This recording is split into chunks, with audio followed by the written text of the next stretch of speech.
Hello guys, welcome back to my channel. Ngasi aina haijagadribasi mangda isana isabu uba adubuneba. Haibadi mangda mingsen yengbada aigi mami uba natraga aiji lepaga aigi mangda aiga shak chap manaba mi ama thorakpado adugumbaduneba aina haijagadriba.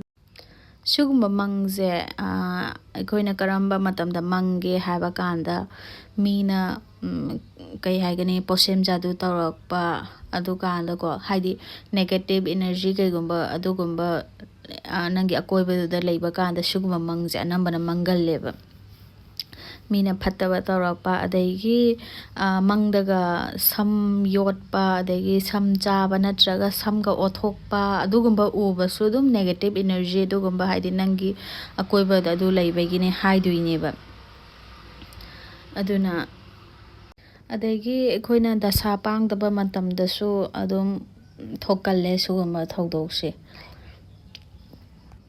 duna sigumba mangagadi isana kharasu careful oina leiba yare si haraga ai loisinjage. Thank you guys for watching my video. Please subscribe and do likes and comments.